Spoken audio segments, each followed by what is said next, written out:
नमस्कार दोस्तों, आपका हमारे YouTube चैनल आर के यादव में बहुत बहुत स्वागत है। क्या आप मैथ्स में अच्छे नंबर लाना चाहते हैं दोस्तों, लेकिन कुछ बेसिक चीज़ों के कारण आप अच्छे नंबर नहीं ला पाते या फिर कोचिंग नहीं जा पाते, पैसों की समस्या होने के कारण या फिर और अन्य कारणों के कारण आप मैथ्स में अच्छे नंबर नहीं ला पा रहे हैं। अगर आपके पास मोबाइल है दोस्तों, तो मैं आपको बहुत जीरो लेवल से बेसिक चीज़ क्लियर कराऊंगा। ठीक है, तो सबसे पहले आप ये समझिए कि हमारा टॉपिक क्या है, बहुपद। ठीक है, बहुपद को स्टार्ट करने से पहले हम इसके कुछ बेसिक जानकारी है उसको हम पहले समझने की कोशिश करेंगे। उसके बाद हम चैप्टर में जाएंगे, जिससे हमें उसके आने वाले प्रश्न में किसी प्रकार की दिक्कत की सामना करना ना पड़े दोस्तों। ठीक है, तो सबसे पहले आप समझिए बहुपद। बहुपद की परिभाषा क्या होती है? जिसकी घात पूर्ण संख्या हो उसे बहुपद कहते हैं। तो इसमें पूर्ण संख्या का मतलब समझिए दोस्तों, गिनती की परिवार में शून्य को मिला देने पर वह पूर्ण संख्या कहलाती है। अब इसकी एग्जाम्पल हम देख लेते हैं। x की घात 2 धन x धन 3। अब इसमें आप देखेंगे x की घात 2, ये भी तो एक पूर्ण संख्या। इस प्रकार हम समझ सकते हैं कि एक बहुपद है। ये भी पूर्ण संख्या है क्योंकि घात में 1 है और पूर्ण संख्या 0 से स्टार्ट होती है, 0 1 2 3। तो हम इसमें देख लेते हैं कि बहुपद तो है ही। अब ये भी 3x भी बहुपद है, 1 भी बहुपद है। x की घात ऋण 3 बहुपद नहीं है, क्योंकि दोस्तों इसमें घात में देखिए ऋण 3 है और ये ऋण 3 पूर्ण संख्या नहीं है, क्योंकि पूर्ण संख्या 0 से स्टार्ट होती है, 0 1 2 3 ऐसे करके अनंत तक। इसमें आप देखेंगे ऋण 3 है। इस प्रकार हम इसको बहुपद नहीं बोल सकते। और बहुपद चैप्टर में हम जब पढ़ेंगे दोस्तों, दो चीज़ों का ज़्यादा जिक्र होगा, चर राशि और अचर राशि। इसको हम सिंपली तौर पर देख लेते हैं, ज़्यादा गहराई में नहीं जाते हैं। इसके उदाहरण और या फिर परिभाषा समझ लेते हैं। चर राशि गणितीय संक्रियाओं में जिसका मान परस्पर बदलते रहता है उसे चर राशि कहते हैं। ठीक है, जैसे एग्जाम्पल के लिए x y z a b c इत्यादि। उसके बाद हमारा आता है अचर राशि। अचर राशि गणितीय संक्रियाओं में जिसका मान स्थिर रहता है उसे अचर राशि कहते हैं। इसके एग्जाम्पल होंगे 1 2 3 इत्यादि। इसको हम आने वाले चैप्टर में और अच्छे से मतलब इसको एक्सप्लेन करेंगे जब इसकी ज़रूरत पड़ेगी तब दोस्तों। अभी के लिए बस इतना ही इन दोनों के बारे में। अब हम बहुपद को जोड़ने का तरीका समझेंगे दोस्तों, कैसे जोड़ते हैं, कैसे गुणा, कैसे जुड़ता है घटता है, गुणा भी इसमें सीखेंगे। ठीक है, तो सबसे पहले हम जोड़ने का तरीका समझ लेते हैं। बहुपद में तभी जुड़ता है दोस्तों जब उनकी जाति समान हो। ठीक है, जब दोनों की जाति समान हो। इसमें जाति क्या है? जैसे 3x की घात 2 धन 2x की घात 2, इसमें जाति क्या है? चार राशि क्या बोलते हैं इसमें? जाति। अब इसमें चार राशि क्या है? x की घात 2 x की घात 2, दोनों की जाति समान है। ठीक है, तो हम क्या करेंगे? जोड़ेंगे घटाएंगे, तो ये चिन्ह के ऊपर डिपेंड करेगा कि हमको क्या करना है। दोनों की जाति सेम है और इसमें देखिए इसमें भी धन चिन्ह है और सामने में भी धन चिन्ह है। ठीक है, जब दोनों धन चिन्ह रहता है तो क्या होता है? जुड़ता है। ठीक है, जुड़ेगा। किसको जोड़ेंगे?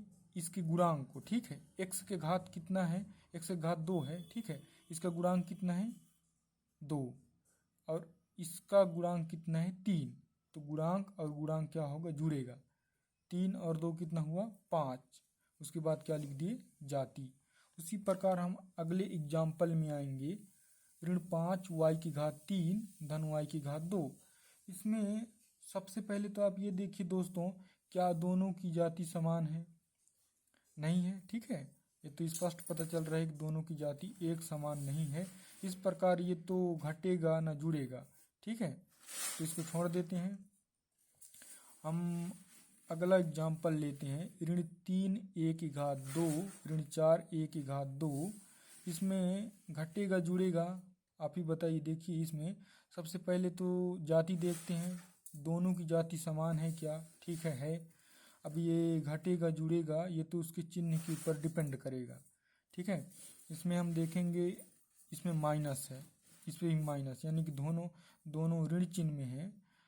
दोनों ऋण चिन्ह में होता है तो क्या करते हैं, हम जोड़ते हैं लेकिन ऋण चिन्ह को सामने लगा देते हैं। ठीक है, इसको समझिए। अगर दोनों ऋण चिन्ह में है तो जुड़ता है लेकिन ऋण चिन्ह सामने लगा होता है। तो किसको जोड़ते हैं, इसके गुणांक को। गुणांक कितना है 4, यहाँ गुणांक कितना है 3, 3 और 4 कितना हुआ 7, तो कितना हो जाएगा ऋण 7 और इसका जाति कितना है 1 की घात 2। अब हम अगला एग्जाम्पल और लेते हैं, ऋण 10 बी का स्क्वायर प्लस 8 बी का स्क्वायर। ठीक है, तो इसमें देखेंगे दोनों की जाति समान है। ठीक, दोनों की जाति समान है तो हम क्या करेंगे, ये घटेगा जुड़ेगा, ये तो चिन्ह के ऊपर डिपेंड कर रहा है। तो आप देखेंगे एक ऋण में है और एक धन में है तो क्या होगा, घटेगा। लेकिन उस चिन्ह का हम प्रयोग करेंगे जो संख्या बड़ी है और बड़ी संख्या के सामने में जो चिन्ह है उसको हम सामने लगाएंगे। तो इसमें देखते हैं कौन सी संख्या बड़ी है, 8 और 10 में 10, जाहिर सी बात है कि 10 बड़ी है, उसके सामने में कौन सा चिन्ह है, ऋण, ऋण लगेगा। ठीक है, हम घटाने की बात बोले थे तो घटाएंगे, 10 में 8 गया 2, उसके बाद जाति की लिखेंगे b का घात 2। ठीक है, अब हम इसमें तो किसी प्रकार का दिक्कत नहीं होना चाहिए दोस्तों, कई प्रकार की एग्जाम्पल आप ले सकते हैं, लेकिन हम बेसिकली सिंपली तौर पर इतने बता दिए तो आपको समझ में आने चाहिए। अगर समझ में ना आए तो कमेंट में ज़रूर लिखिएगा। ठीक है, हम उसके बाद हम चलते हैं ये बहुपद में गुणा करने का तरीका। और जैसे हम किसी भी संख्या में गुणा कर रहे हैं या फिर बहुपद में, तो सबसे पहले याद रखिए दोस्तों, पहले चिन्ह का गुणा होता है, उसके बाद संख्या का। ठीक है, संख्या का गुणा होता है, उसके बाद फिर चर राशि का। ठीक, समझिए इसमें धन और धन का गुणा होगा तो धन, धन और ऋण का गुणा हुआ तो ऋण, ऋण और धन का गुणा होता है तो ऋण, और ऋण का गुणा होता है तो धन। ठीक है, और हम बहुपद चैप्टर को स्टार्ट कर रहे हैं तो इसमें 4 नियम और पढ़ लेते हैं, क्योंकि घात जुड़ता घटता है तो 4 नियम आपको आने चाहिए। पहला हम नियम देखते हैं, दोनों आधार समान हो और गुणा का चिन्ह हो तो घात क्या होता है, जुड़ जाता है। हम एक एग्जाम्पल लेते हैं, x into x to the power 4, या फिर ये समझिए x यहाँ गुणा का चिन्ह है, x की घात 4 बराबर। ठीक है, ये आधार है। ठीक है, दोनों आधार हैं, x क्या है, आधार है। आधार को एक बार लिखिए, उसके बाद क्या करेंगे, इसके घात है उसको जोड़ देंगे। हम देखेंगे x का घात कितना है, 1 है। ठीक है, 1 है। अब उसके बाद कौन सा चिन्ह लगाएंगे, धन, धन लगा देंगे। उसके बाद x की घात 4 है तो 4 हम लिखेंगे यहाँ, x बराबर 1 धन 4 कितना हुआ 5। इस प्रकार आप कोई भी एग्जाम्पल ले सकते हैं और आप बना सकते हैं। ठीक है, अब दूसरे एग्जाम्पल हम देखते हैं, x की घात ऋण 3 गुणा x की घात 6 बराबर। अब यहाँ दोनों आधार समान है तो आधार को एक बार लिखिए, उसके बाद घात को क्या करेंगे, जोड़ेंगे। ठीक है, पहले क्या है घात में ऋण 3, उसके बाद गुणा का चिन्ह है तो धन लगाएंगे, और क्या है 6। अब x, ठीक है, हम आधार लिखे x ऋण 3 धन 6। तो इसमें समझिए दोस्तों, जब ऋण और धन रहता है, ठीक है, मैं पहले ही बताया था, जब ऋण और धन रहता है तो घटता है, लेकिन उस चिन्ह का प्रयोग करेंगे जो संख्या बड़ी है और बड़ी संख्या के सामने में कौन सा जो भी चिन्ह हो उसी को हम लगाएंगे। जैसे 3 और 6 में कौन सी संख्या बड़ी है, 6, और उसके आगे में कौन सा चिन्ह है, धन, तो धन लगेगा। ठीक, 6 में 3 गए तो 3, और धन को हम सामने में नहीं लिखेंगे। दूसरा हमारा रूल है, दोनों आधार समान हो और भाग का चिन्ह हो तो घात घटता है। ठीक है, हम इसमें एग्जाम्पल लेते हैं, x की घात 6 भागित x की घात 3 बराबर क्या होगा। अब इसमें देखेंगे दोनों आधार समान है तो आधार को एक बार लिखेंगे। अब क्या घात में क्या है 6, 6। उसके बाद भाग में है तो क्या होता है, घटता है तो ऋण चिन्ह लगाएंगे। उसके बाद इसका घात कितना है 3। उसके बाद आधार लिखे, ये क्या कौन सा चिन्ह है, धन, और यहाँ ऋण। धन और ऋण रहता है तो क्या होता है, घटता है। लेकिन उस चिन्ह का प्रयोग करेंगे जो संख्या बड़ी है, और बड़ी संख्या के सामने में जो चिन्ह है उसको हम लिखेंगे। बड़ी संख्या क्या है 6, 6 के आगे में कौन सा चिन्ह है, धन। तो धन को तो लिखा नहीं जाता है वैसे। 6 में 3 गया तो 3 होगा, तो x घात 3। एक और हम एग्जाम्पल लेते हैं, x की घात ऋण 3 धन x की घात ऋण 2। अब इसमें भागित है ना, भागित है तो क्या होगा, घटेगा। हम आधार को एक बार लिखे, ठीक है, आधार को एक बार लिखे। उसके बाद क्या करेंगे, ऋण 3 लिखे, भाग का चिन्ह है तो क्या लगाएंगे, ऋण। उसके बाद दिया है दोस्तों फिर ऋण 2 घात में, ठीक है। तो दोनों ऋण तो एक जगह हो जाएंगे, तो एक को कोष्टक में कर देते हैं, ऋण 2। हम आगे बढ़ेंगे, x लिखे, ऋण 3, ऋण और ऋण का गुणा हुआ तो धन 2। अब यहाँ होगा, आधार को लिखिए x, ऋण 3 धन 2 क्या होगा, ऋण और धन रहते तो क्या होता है, हमेशा घटता है। लेकिन उस चिन्ह का प्रयोग करेंगे जो संख्या बड़ी है, और बड़ी संख्या के सामने में जो चिन्ह है उसको हम लगाएंगे। तो 3 के आगे में कौन सा चिन्ह है, ऋण, इसलिए हम ऋण लगाए। 3 में 2 गया 1। इस प्रकार हम 2 रूल को कंप्लीट कर चुके हैं दोस्तों। अब हम 2 रूल और बचाए हैं, चलिए हम उसको भी देख लेते हैं।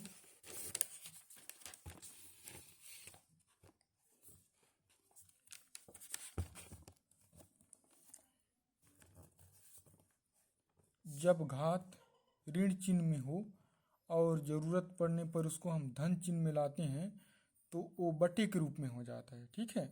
जैसे हम देखेंगे x घात कितना है, ऋण 3। अगर हम इस ऋण 3 को धन में लाना चाहते हैं, ठीक है, तो बटे के रूप में हो जाएगा, बराबर 1 बटे x घात 3। इस प्रकार आप देख सकते हैं कि इसका ऋण चिन्ह है हट गया है। तो इसका और इसका मतलब दोनों एक ही बराबर हैं दोस्तों, मतलब समझिए दोनों का एक ही मतलब है। लेकिन हम ऐसे लिख सकते हैं और इसको ऐसे लिख सकते हैं, ठीक है। हम आने वाले चैप्टर में बताएंगे इसका यूज कैसे किया जाता है। हम एक और रूल देख लेते हैं। अगर किसी भी बहुपद में या फिर कोई भी संख्या की घात 0 हो, ठीक है, कोई भी संख्या की घात 0 हो, या फिर चर राशि या फिर अचर राशि किसी की बात कर लें, अगर उसकी घात 0 हो तो उसका मान सदैव 1 होता है। जैसे x की घात 0, उसका मान कितना हो जाएगा 1। XYZ होल की घात 0 बराबर 1 ही होगा, और 10 की घात 0 इसका मान भी 1 ही होगा, चाहे कोई भी राशि आ जाए, ठीक है। अगर घात में 0 है तो उसका मतलब समझिए 1 होता है, ठीक है। इस प्रकार हम बहुपद में जितने भी बेसिक जानकारी हैं उसको हम समझाने की कोशिश किए हैं दोस्तों, और मुझे लगता है कि आपको समझ में आया होगा।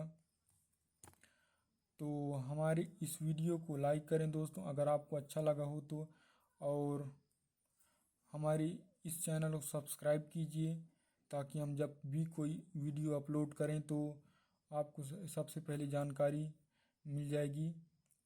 तो चलिए इस वीडियो में इतना ही तक, अगली वीडियो में हम आपको चैप्टर वाइज अच्छे से समझाएंगे, ठीक है। जय हिंद दोस्तों।